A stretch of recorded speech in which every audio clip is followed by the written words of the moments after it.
وَلَقَدْ يَسَّرْنَا الْقُرْآنَ لِلذِّكْرِ فَهَلْ مِن مُّدَّكِرٍ۔ اور ہم نے قرآن کو سمجھنے کے لیے آسان کر دیا، تو کوئی ہے جو سوچے سمجھے۔ صوت القرآن، قرآن کی آواز۔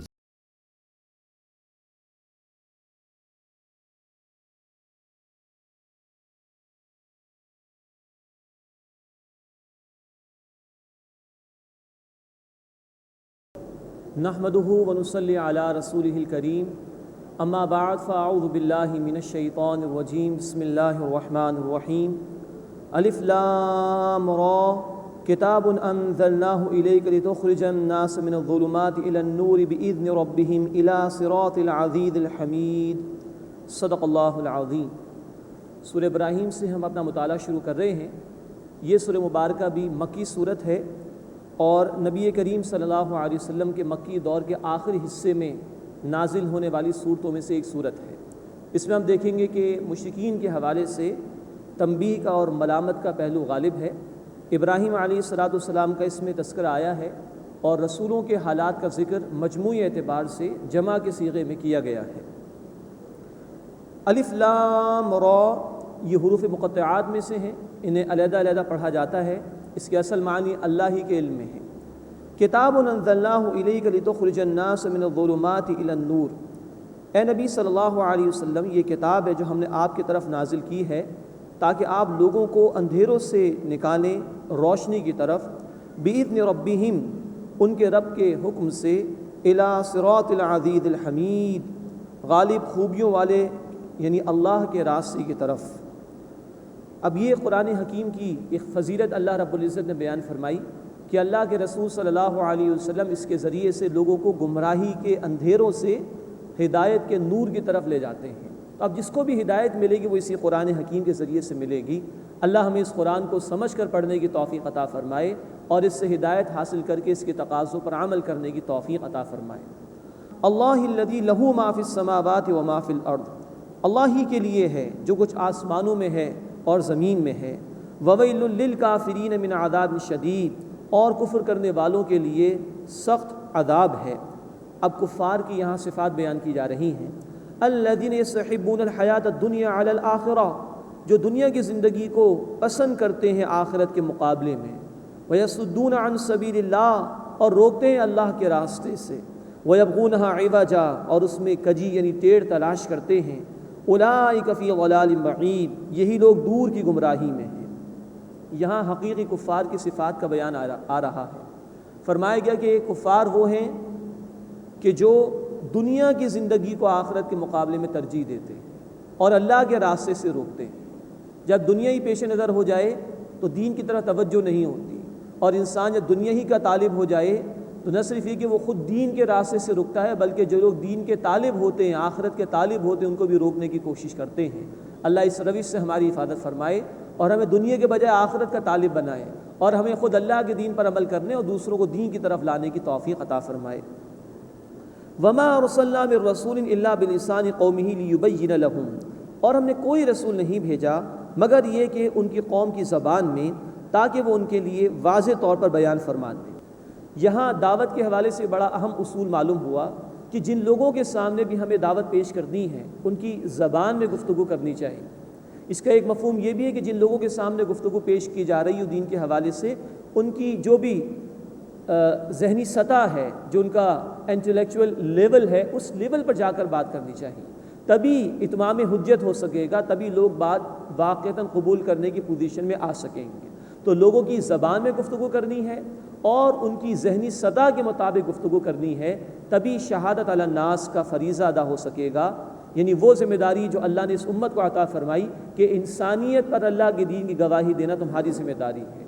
گویا اس کے مطابق نتیجہ یہ نکلا کہ ضرورت ہے کہ اللہ کی اس کتاب کو، اللہ کے اس دین کو دنیا کی ہر زبان میں پیش کرنے کی کوشش کی جائے، ہر لیول پر اللہ کے دین کو پیش کرنے کی کوشش کی جائے، تبھی دعوت کا حق ادا ہو سکے گا، تبھی انسانیت پر اتمام حجت قائم ہو سکے گی۔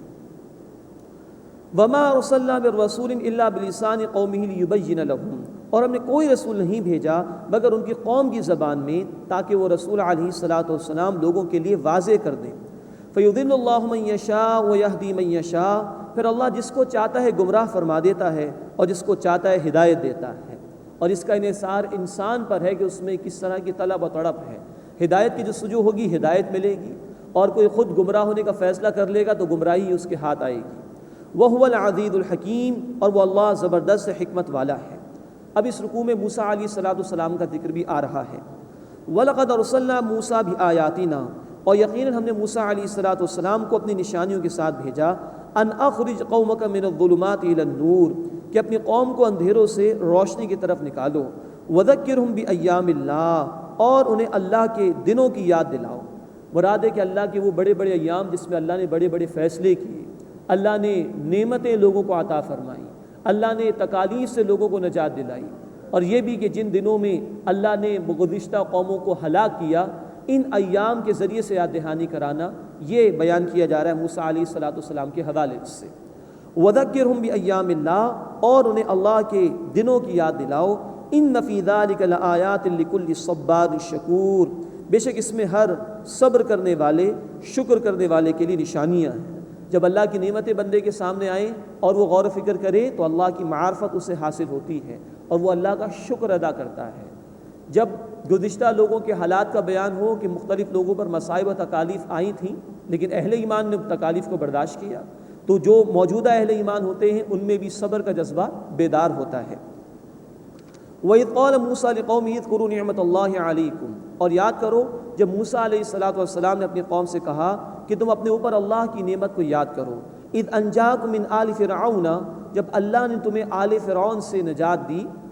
یسومونکم سوء العذاب، وہ تمہیں برا عذاب پہنچاتے تھے۔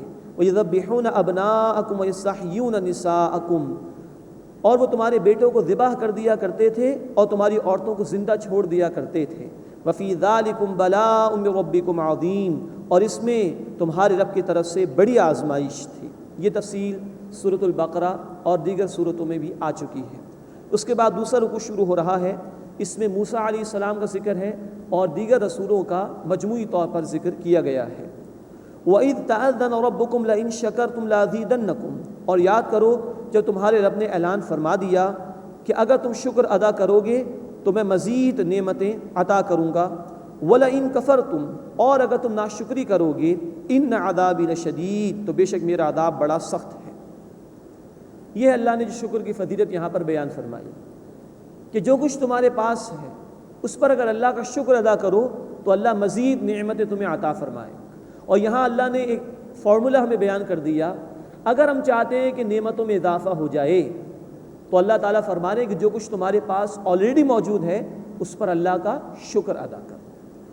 لئن شکرتم، اگر تم شکر ادا کرو گے میں مزید نعمتیں تمہیں عطا کروں گا۔ اس شکر کے 3 درجات ہیں۔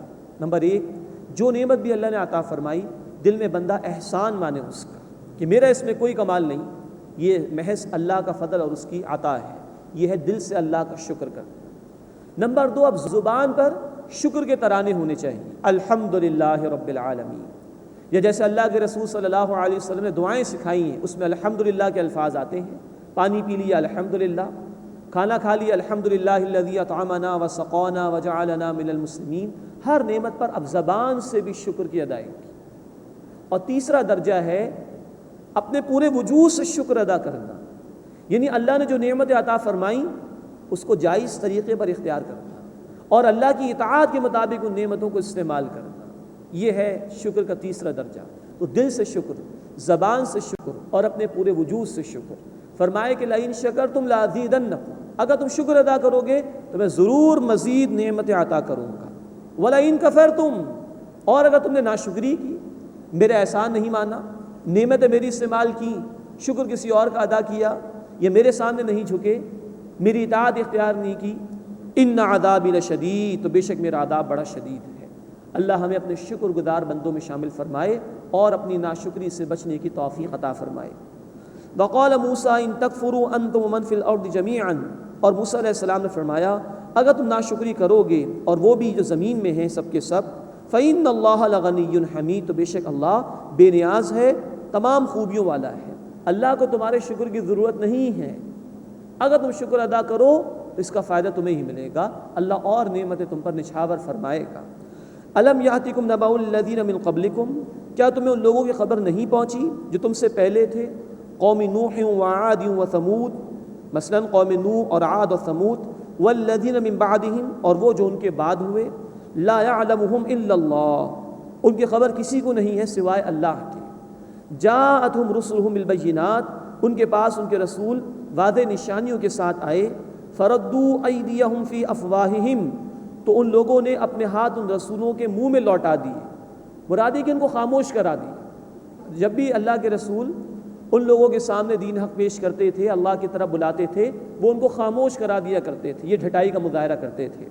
وقالوا انا کفرنا بما ارسلتم به، اور وہ بولے تم جس کے ساتھ بھیجے گئے ہو ہم اسے نہیں مانتے، وَإِنَّا لَفِي شَكٍّ مِّمَّا تَدْعُونَنَا إِلَيْهِ مُرِيبٍ، اور تم ہمیں جس چیز کی طرف بلاتے ہو ہم بے شک اس میں شک میں ہیں جو تردد میں ڈالنے والا ہے، ڈھٹائی سے انکار کر دیا۔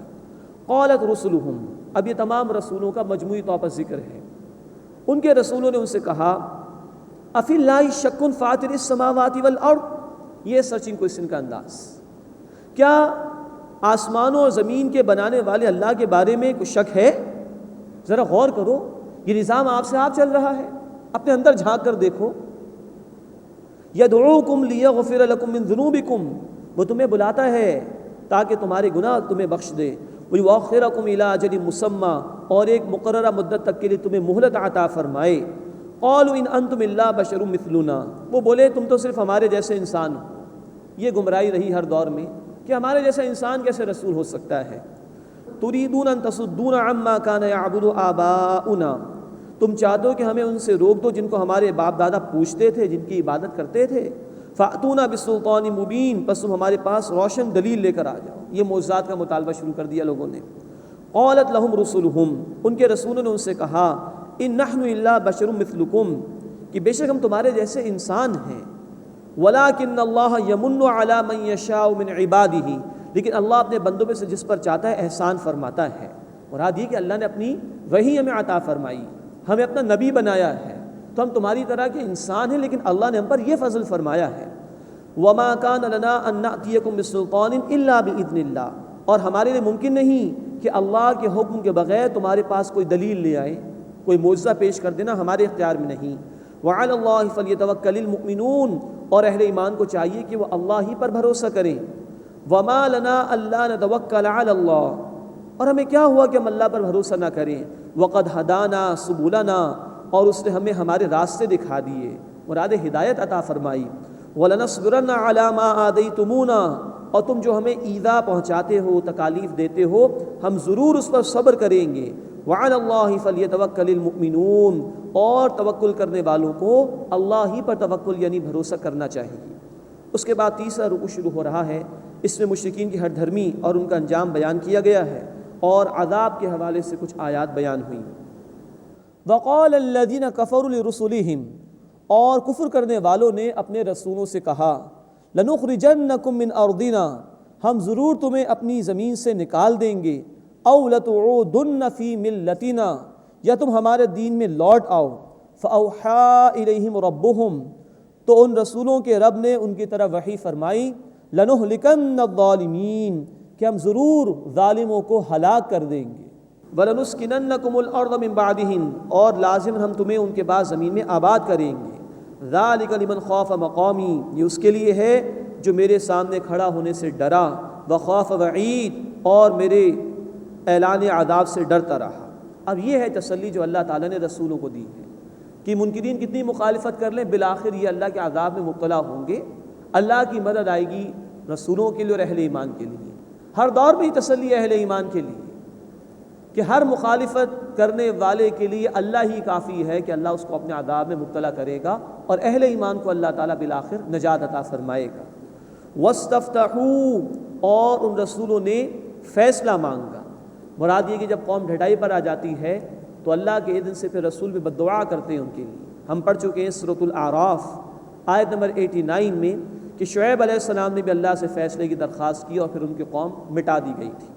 وَاسْتَفْتَحُوا اور ان رسولوں نے فیصلہ مانگا، وَخَابَ كُلُّ جَبَّارٍ عَنِيدٍ اور ناکام ہو گیا ہر سرکش اور ضدی، مِن وَرَائِهِ جہنم اس کے پیچھے جہنم ہے۔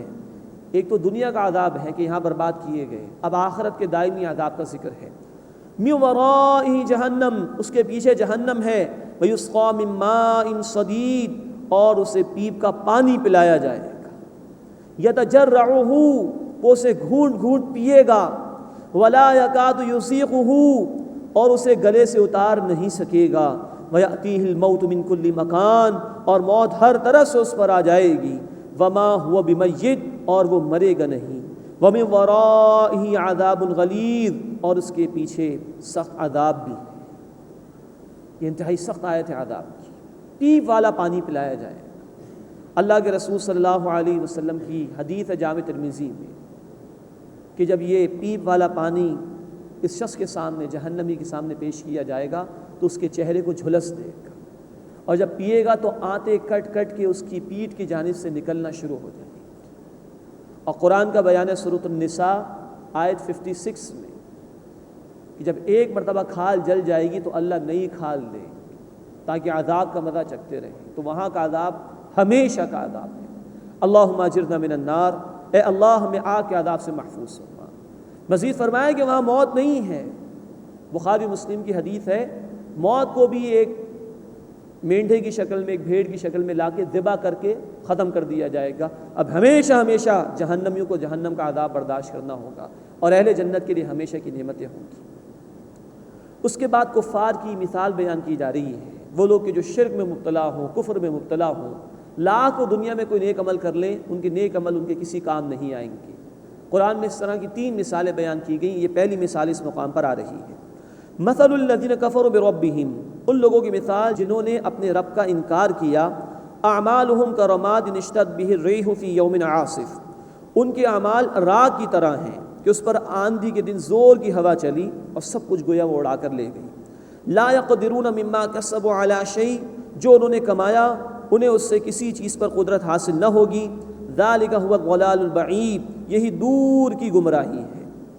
مسلم شریف کی روایت ہے، اللہ کے رسول صلی اللہ علیہ وسلم نے فرمایا، اگر کافر کے کوئی اعمال ہیں بھی اچھے بظاہر، دنیا میں اللہ کچھ دے دے گا اس کو، آخرت میں اس کے لیے کچھ نہیں، اور مومن کا معاملہ یہ کہ اس کے نیک اعمال پر دنیا میں بھی اللہ تعالیٰ اس کو برکات عطا فرماتے ہیں اور آخرت میں بھی اجر و ثواب اس کو دیتے ہیں۔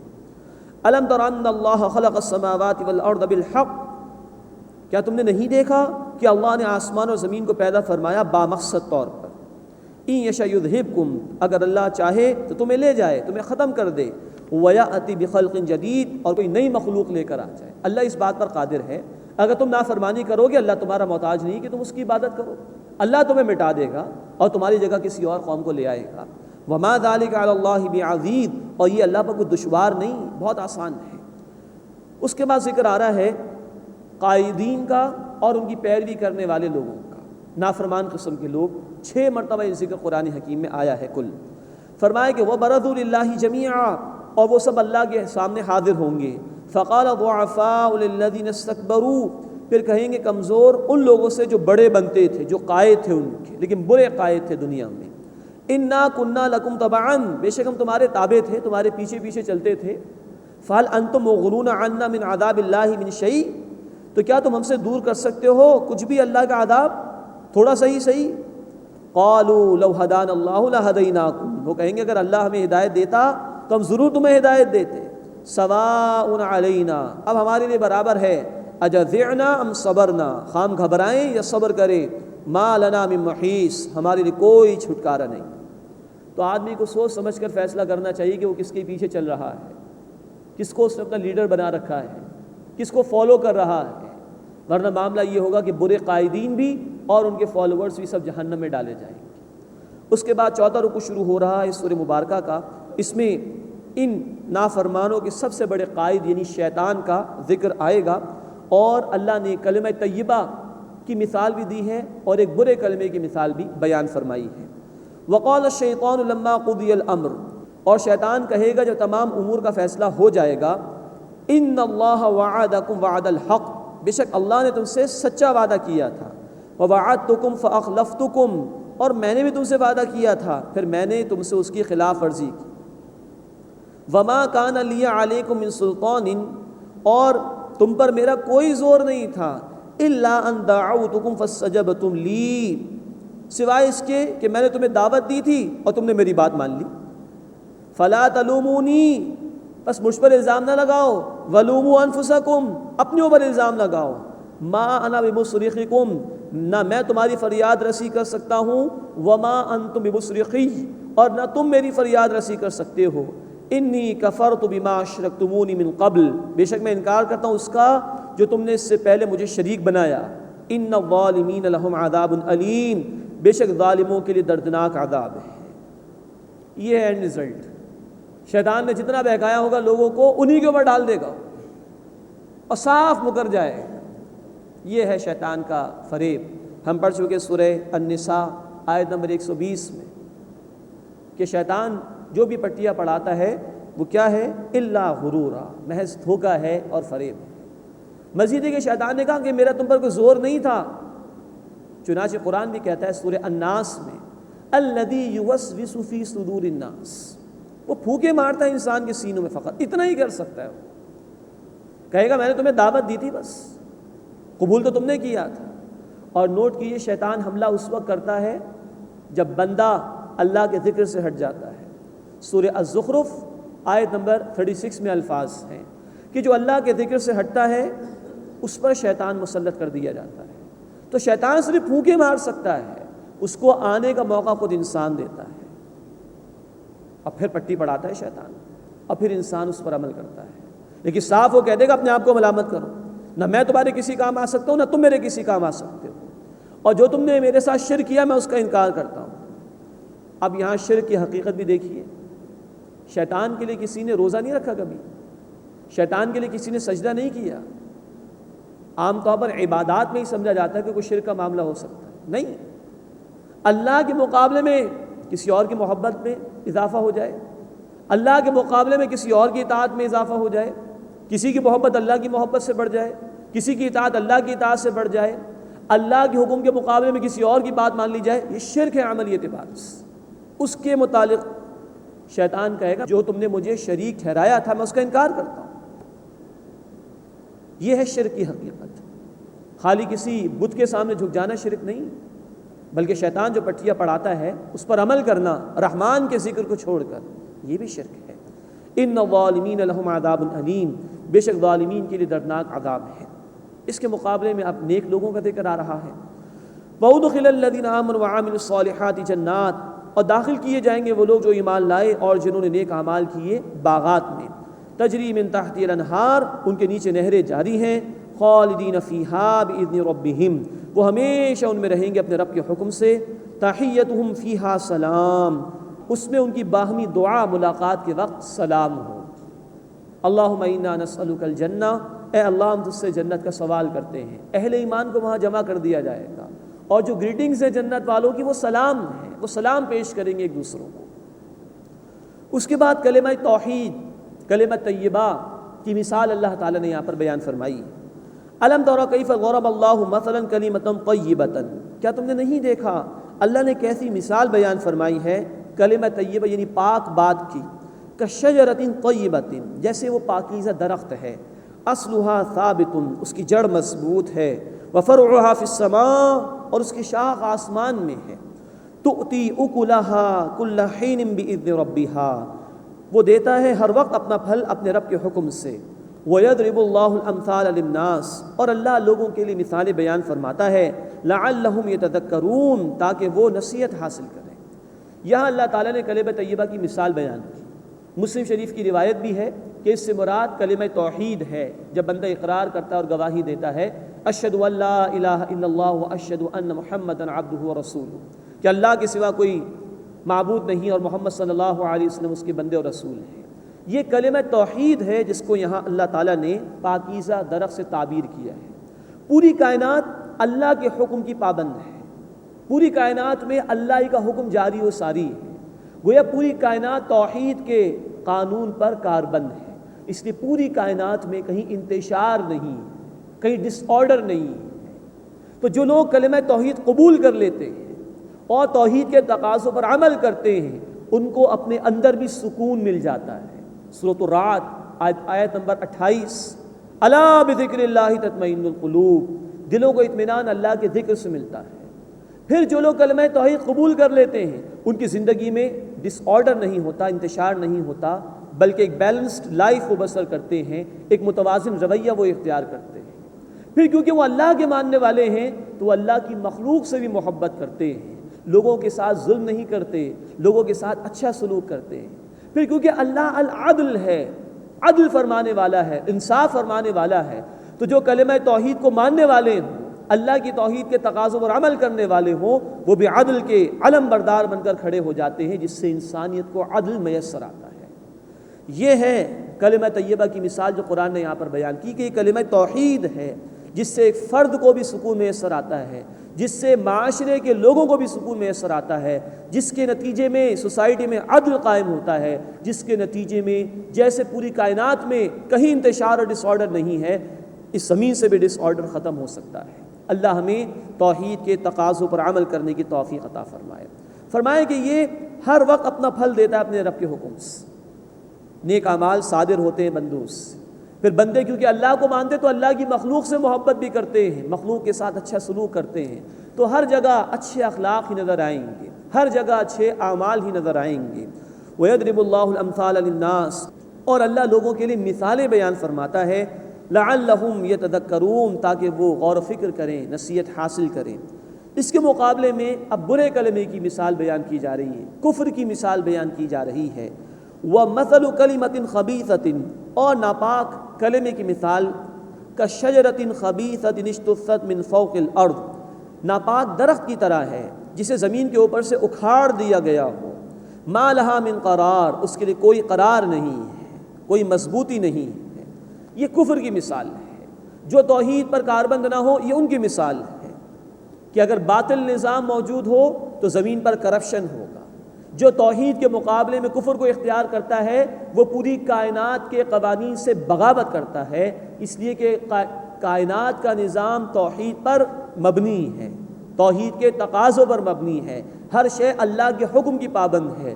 لیکن جو کفر کی بات کرتا ہے، کلمہ توحید کے تقاضوں کا انکار کرتا ہے، وہ گویا پوری کائنات کے خلاف بغاوت کرتا ہے، جس سے معاشرے میں انتشار پیدا ہوتا ہے، جس سے اعمال میں بربادی آتی ہے، جس سے اخلاق بگڑتے ہیں، جس سے لوگوں کو ظلم میسر آتا ہے اور بے انصافی کا دور دورہ معاشرے میں ہوتا ہے۔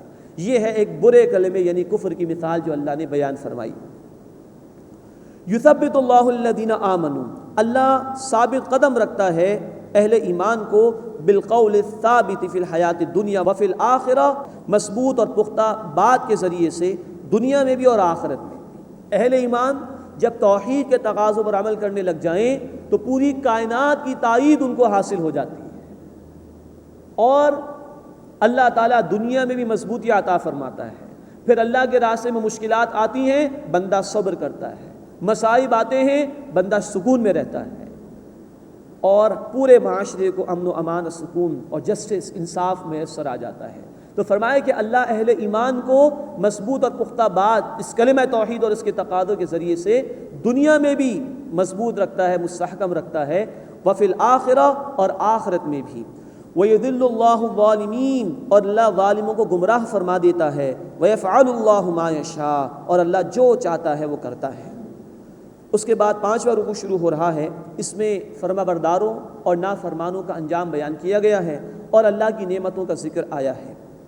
الم تر الی الذین بدلوا نعمت اللہ کفرا، کیا تم نے ان لوگوں کو نہیں دیکھا جنہوں نے اللہ کی نعمت کو ناشکری سے بدل دیا، وَأَحَلُّوا قَوْمَهُمْ دَارَ الْبَوَارِ، اور اپنی قوم کو اتارا تباہی کے گھر میں۔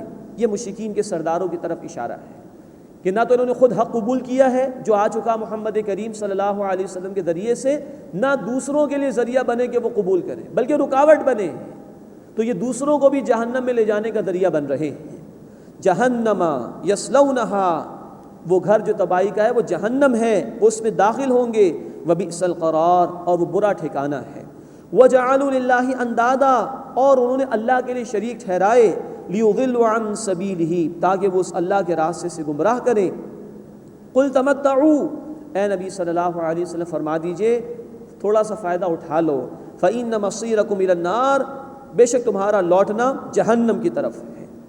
قُلْ لِعِبَادِيَ الَّذِينَ آمَنُوا اے نبی صلی اللہ علیہ وسلم میرے ان بندوں سے فرما دیجئے جو ایمان لائے.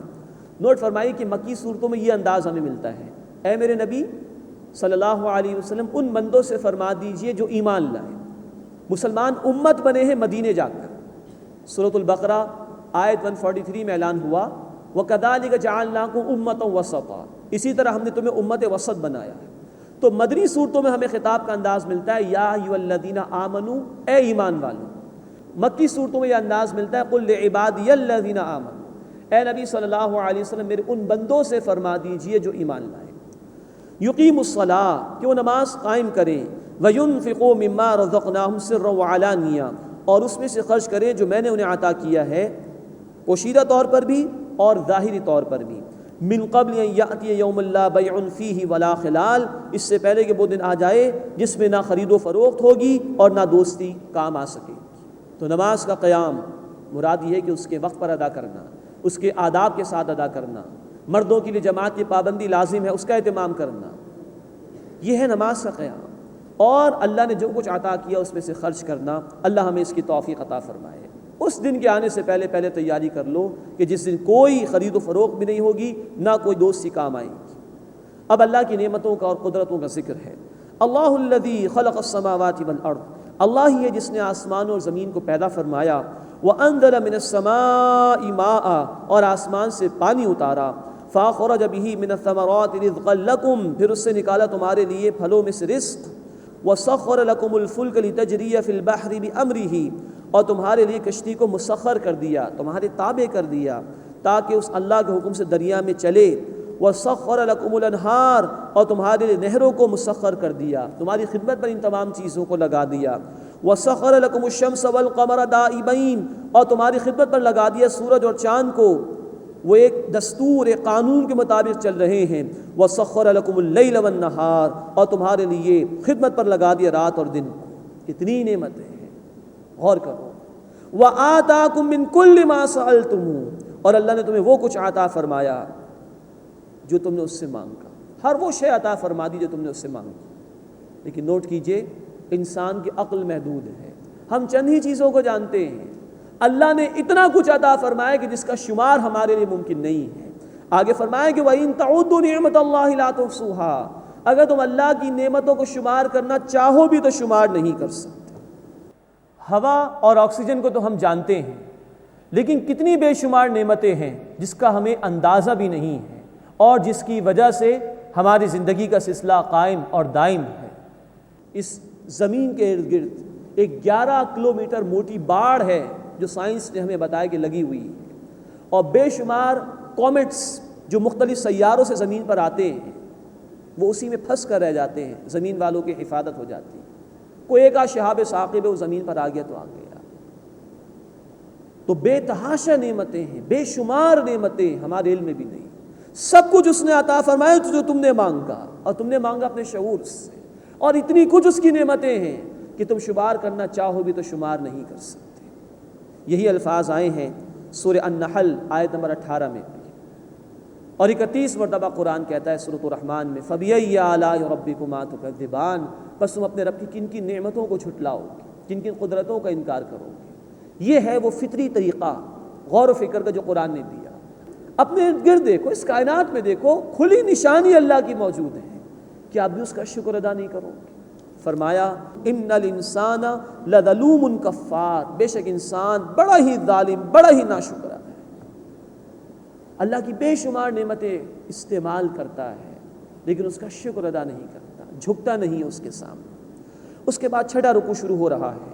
اب ناشکروں کے مقابلے میں اللہ کے شکر گزار بندے ابراہیم علیہ السلام ان کا ذکر آ رہا ہے. وَإِذْ قَالَ إِبْرَاهِيمُ رَبِّ اجْعَلْ هَٰذَا الْبَلَدَ آمِنًا اور یاد کرو جب ابراہیم علیہ السلام نے دعا کی, اے میرے رب اس شہر کو امن کی جگہ بنا دے, یعنی مکہ معظمہ. وَاجْنُبْنِي وَبَنِيَّ أَن نَّعْبُدَ الْأَصْنَامَ اور مجھے اور میری اولاد کو اس سے دور رکھ کہ ہم بتوں کی عبادت کریں. یہ توحید کا گویا انہوں نے اعلان کیا اور اسی کے لیے اللہ سے دعا مانگ رہے ہیں. رَبِّ إِنَّهُنَّ أَضْلَلْنَ كَثِيرًا مِّنَ النَّاسِ اے میرے رب بے شک انہوں نے بہت سے لوگوں کو گمراہ کیا. مراد یہ کہ یہ بت بہت سے لوگوں کی گمراہی کا سبب بنے ہیں۔ اور نوٹ کیجئے کہ ابراہیم علیہ السلام کے دور تک شرک ہی کی برائی عام تھی لوگوں میں۔ فمن تبعنی فانہ منی، پس جس نے میری پیروی کی بے شک وہ مجھ سے ہے۔ ومن عصانی فانک غفور رحیم، اور جس نے میری نافرمانی کی تو اللہ تو بہت بخشنے والا رحم فرمانے والا ہے۔ دو باتیں نوٹ فرمائیے، اللہ جس نے میری پیروی کی وہ مجھ سے ہے۔ کسی بھی شخصیت سے تعلق کی اصل بنیاد یہ ہے کہ آیا بندہ اس کی بات مانتا ہے کہ نہیں مانتا۔ ہم پڑھ چکے ہیں سورہ آل عمران آیت نمبر 68 میں، ان اول الناس بابراہیم الذین اتبعوہ، ابراہیم علیہ السلام کے قریب ترین تو وہ لوگ ہیں جنہوں نے ان کی اتباع، ان کی پیروی کی۔ اسی طرح نبی کریم صلی اللہ علیہ وسلم کا فرمان ہے جامع ترمذی کی حدیث میں، من احب سنتی فقط احبنی، جس نے میری سنت سے، میری طریقے سے محبت کی اس نے مجھ سے محبت کی۔ تو قربت کے لیے اتباع شرط لازم ہے۔ اللہ ہمیں اپنے حبیب صلی اللہ علیہ وسلم کی اتباع کی توفیق عطا فرمائے۔ فرمایا فمن تبعنی فانہ منی، پس جس نے میری پیروی کی بے شک وہ مجھ سے ہے۔ ومن عصانی، اور جس نے میری نافرمانی کی، فانک غفور رحیم، بے شک اے اللہ تو بہت بخشنے والا، مسلسل رحم فرمانے والا ہے۔ یہ بڑا لطیف انداز ہے شفاعت کرنے کا، اللہ کے حضور درخواست کرنے کا کہ وہ رحمت کا معاملہ فرمائے۔ ربنا انی اسکنت من ذریتی بواد غیر ذی زرع، اے ہمارے رب بے شک میں نے اپنی کچھ اولاد کو ایک بغیر کھیتی والے میدان میں بسایا ہے، مکے میں کچھ بھی اگتا نہیں تھا اس وقت، عند بیتک المحرم، تیرے احترام والے گھر کے نزدیک۔ ربنا لیقیموا الصلاۃ، اے ہمارے رب تاکہ وہ نماز قائم کریں۔ فاجعل افئدۃ من الناس، بس لوگوں کے دلوں کو ایسا کر دے، تہوی الیہم، کہ وہ ان کی طرف مائل ہو جائیں، وارزقہم من الثمرات، اور انہیں پھلوں میں سے رزق عطا فرما، لعلہم یشکرون، تاکہ وہ شکر ادا کریں۔ یہ دعائیں ابراہیم علیہ السلام کی، یہ بھی آزمائش تھی اللہ کی طرف سے۔ اللہ کا مطالبہ ہوا کہ اپنی اہلیہ ہاجرہ سلام علیہا اور اپنے بیٹے اسماعیل علیہ السلام کو، جو بھی دودھ پیتے بچے تھے بالکل، ان دونوں کو مکے کی بے آباد زمین میں چھوڑا ہے ابراہیم علیہ السلام۔ بخاری شریف کی روایت ہے، حضرت ہاجرہ سلام علیہا نے پوچھا کس کے حوالے کیے چلے جا رہے ہیں؟ ایک کھجور کا تھیلا دیا اور ایک پانی کا تھوڑا سا مشکیزہ دے دیا۔ بار بار وہ پوچھتی رہیں، پھر خود ہی انہوں نے کہا کیا اللہ کا حکم ہے چھوڑ دینے کا؟ ابراہیم علیہ السلام نے فرمایا اللہ کا حکم ہے۔ تو انہوں نے کہا کہ اچھا ٹھیک ہے آپ چلی جائیے، اللہ ہمیں ضائع نہیں کرے گا۔ یہ ہے ایمان اس گھرانے کا۔ ابراہیم علیہ السلام تھوڑا سا دور گئے کہ جب نظر نہیں آ رہی تھی حضرت ہاجر اور اسماعیل علیہ السلام، پھر یہ دعائیں کی اللہ تعالیٰ سے، اے اللہ میں نے اپنی ایک اولاد کو تیرے عزت والے گھر کے قریب بسا دیا ہے تاکہ وہ نماز قائم کریں، لوگوں کے دل اے اللہ ان کی طرف مائل کر دے۔ اب یہ لاکھوں لوگ ہر سال اب بھی حج کر رہے ہیں، یہی دعائیں تھی ابراہیم علیہ السلام کی، پوری دنیا سے لوگ چلے آ رہے ہیں، اور اے اللہ انہیں پھلوں میں سے رزق عطا فرما۔ مکے میں آج بھی کچھ نہیں اگتا، صحرا اس کے آگے پیچھے ہے، لیکن اللہ تعالیٰ نے پوری دنیا کی نعمتیں گویا وہاں پر اب جمع فرما دی، بے تحاشا نعمتیں اللہ نے عطا فرما دی، لعلہم یشکرون، تاکہ وہ شکر ادا کریں۔ ربنا انک تعلم ما نخفی وما نعلن، اے ہمارے رب بے شک تو جانتا ہے جو ہم چھپاتے ہیں اور جو ہم ظاہر کرتے ہیں۔ وما یخفی علی اللہ من شیء، اور اللہ پر کوئی بھی چیز پوشیدہ نہیں ہے، فی الارض ولا فی السماء، نہ زمین میں اور نہ آسمان میں۔ الحمدللہ الذی وہب لی علی الکبر اسماعیل و اسحاق، تمام شکر تمام تعریف اللہ کے لیے ہے جس سے بڑھاپے میں مجھے عطا فرمائے اسماعیل اور اسحاق۔ انتہائی بڑھاپے میں پہلے اسماعیل علیہ السلام کی پیدائش ہوئی اور پھر اسحاق علیہ السلام کی پیدائش۔ ان ربی لسمیع الدعاء، بے شک میرا رب بہت سننے والا ہے دعا کا۔ رب اجعلنی مقیم الصلاۃ، اے میرا رب مجھے نماز قائم کرنے والا بنا، ومن ذریتی، اور میری اولاد کو۔ انسان کی شخصیت کا اصل ادراک ہوتا ہے اس وقت جب معلوم ہو کہ وہ اپنی اولاد کے لیے کیا چاہتا ہے، اسے اس کی سوچ کا اندازہ ہو جاتا ہے۔ نیک ماں باپ یہ دعائیں کرتے ہیں، ومن ذریتی، اور میری اولاد کو بھی اللہ نماز کا پابند بنا۔ ربنا وتقبل دعا، اے ہمارے رب میری دعا قبول فرما لے۔ ربنا اغفر لی، اے ہمارے رب مجھے بخش دے، ولی والدیہ، اور میرے والدین کو، وللمؤمنین، اور اہل ایمان کو، یوم یقوم الحساب، جس دن حساب قائم ہوگا۔ یہ دعائیں ہیں جو اللہ نے سکھائی ہمیں ہیں ابراہیم علیہ السلام کے ذریعے سے، لیکن نوٹ فرمائیے ہم پڑھ چکے ہیں سورہ توبہ آیت نمبر 114 میں، جب واضح ہو گیا کہ باپ مشرک ہی ہے تو پھر دعا کرنا ترک کر دیا تھا والد کے لیے۔ اس کے بعد 7واں اور آخری رکوع سورہ مبارکہ کا، نافرمانوں کو اللہ نے دھمکی دی ہے اور سابقہ قوموں کا ذکر کیا گیا ہے اور حشر کا منظر بیان ہوا ہے۔ وَلَا تَحْسَبَنَّ اللَّهَ غَافِلًا عَمَّا يَعْمَلُ الظَّالِمُونَ، اور ہرگز تم گمان نہ کرنا اللہ اس سے بے خبر ہے جو وہ ظالم کرتے ہیں۔ یہ تسلی ہے مظلوموں کو کہ ظلم کا بدلہ دلوایا جائے گا۔ انما یؤخرہم لیوم، وہ اللہ صرف انہیں اس دن تک مہلت دیتا ہے تشخص فیہ الابصار، جس دن آنکھیں پھٹی کی پھٹی رہ جائیں گی۔ مہطعین مقنعی رؤوسہم، وہ اپنے سر اوپر کی طرف اٹھائے ہوئے دوڑتے ہوں گے، یعنی حیرت زدہ ہوں گے۔ لا یرتد الیہم طرفہم، ان کی نگاہیں ان کی طرف لوٹ نہیں سکیں گی۔ وافئدتہم ہوا، اور ان کے دل خوف کی وجہ سے اڑے ہوئے ہوں گے، دہشت زدہ ہوں گے۔ وانذر الناس یوم یاتیہم العذاب، اور لوگوں کو اس دن کے آنے سے خبردار کیجیے جب ان پر عذاب آئے گا۔ فیقول الذین ظلموا، تو کہیں گے وہ لوگ جنہوں نے ظلم کیا، ربنا اخرنا الی اجل قریب، اے ہمارے رب ہمیں ایک تھوڑی سی مدت کے لیے مہلت دے دے، نجب دعوتک، تاکہ ہم تیری دعوت قبول کر لیں، ونتبع الرسل، اور ہم پیروی کریں رسولوں کی۔ اولم تکونوا اقسمتم من قبل ما لکم من زوال، کیا اس سے پہلے تم نہیں تھے قسمیں کھاتے تھے کہ تمہارے لیے کوئی زوال نہیں ہے، اور اب کہہ رہے ہو کہ مہلت دے دو ہمیں؟ حسرتناک انجام ہے، اللہ اس سے ہماری حفاظت فرمائے۔ وَسَكَنْتُ فِي مَسَاكِنِ الَّذِينَ ظَلَمُوا أَنفُسَهُمْ، اور تم آباد رہے ان لوگوں کے گھروں میں جنہوں نے اپنی جانوں پر ظلم کیا تھا۔ یہ پچھلی اقوام کی مثالیں بیان کی جا رہی کہ ان کے انجام سے سبق حاصل کرتے۔ وَتَبَيَّنَ لَكُمْ كَيْفَ فَعَلْنَا بِهِمْ، اور تم پر ظاہر ہو گیا تھا کہ ہم نے ان سے کیسا سلوک کیا۔ وَضَرَبْنَا لَكُمُ الْأَمْثَالَ، اور ہم نے تمہارے لیے مثال بیان کی۔ وَقَدْ مَكَرُوا مَكْرَهُمْ، اور انہوں نے اپنی چالیں چلیں۔ وَعِندَ اللَّهِ مَكْرُهُمْ، اور ان کی چالیں اللہ کے سامنے ہیں، یعنی اللہ ان کا توڑ فرمانے والا ہے۔ وَإِنْ كَانَ مَكْرُهُمْ لِتَزُولَ مِنْهُ الْجِبَالُ، اور ان کی سازش ایسی نہیں تھی کہ اس سے پہاڑ ٹل جاتے، یعنی کہ اللہ کے رسول استقامت کا پہاڑ تھے، یہ سازشیں ان کو حق کے راستے سے ہٹانے والی نہیں تھیں۔ فَلَا تَحْسَبَنَّ اللَّهَ مُخْلِفَ وَعْدِهِ رُسُولًا، تو ہرگز خیال نہ کرنا کہ اللہ خلاف کرے گا اپنے رسولوں سے اپنا وعدہ، نہیں، وہ اپنے وعدے کو پورا کرنے والا ہے۔ ان اللہ عزیز ذو انتقام، بے شک اللہ زبردست بدلہ لینے والا ہے۔ یوم تبدل الارض غیر الارض والسماوات، جس دن اس زمین سے بدل لی جائے گی اور زمین اور آسمان بھی بدل جائیں گے۔ وبرزوا للہ الواحد القہار، اور وہ سب پیش ہوں گے اللہ کے سامنے جو یکتا اور غالب ہے۔ اس کے بعد عذاب کی سخت آیات ہیں۔ وَتَرَى الْمُجْرِمِينَ يَوْمَئِذٍ مُقَرَّنِينَ فِي الْأَصْفَادِ، اور تم دیکھو گے کہ مجرم اس دن باہم زنجیروں میں جکڑے ہوئے ہوں گے۔ سرابیلہم من قطران، ان کے کرتے گندھک یعنی تارکول کے ہوں گے۔ وَتَغْشَى وُجُوهَهُمُ النَّارُ، اور آگ ان کے چہرے ڈھانپے ہوئے ہوگی۔ اللہم اجرنا من النار، اے اللہ ہمیں آگ کے عذاب سے محفوظ فرما۔ لیجزی اللہ کل نفس ما کسبت، تاکہ اللہ ہر نفس کو بدلہ دے اس کا جو اس نے کمائی کی۔ ان اللہ سریع الحساب، بے شک اللہ جلد حساب لینے والا ہے۔ ھذا بلاغ للناس، یہ قرآن لوگوں کے لیے پیغام ہے۔ مراد یہ کہ یہ چاہتا ہے کہ اس کی دعوت پیش کی جائے، اس کو دوسروں تک پہنچایا جائے۔ وَلْيُنذَرُوا بِهِ، اور تاکہ اس سے وہ خبردار کیے جائیں۔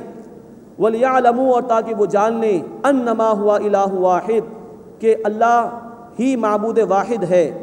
وَلْيَذَّكَّرَ أُولُو الْأَلْبَابِ، اور تاکہ عقل مند لوگ اس سے نصیحت حاصل کریں۔ اللہ ہمیں قرآن پر عمل کرنے کی بھی توفیق عطا فرمائے اور دوسروں تک پہنچانے کی بھی توفیق عطا فرمائے۔ آمین یا رب العالمین۔ وآخر دعوانا ان الحمد للہ رب العالمین۔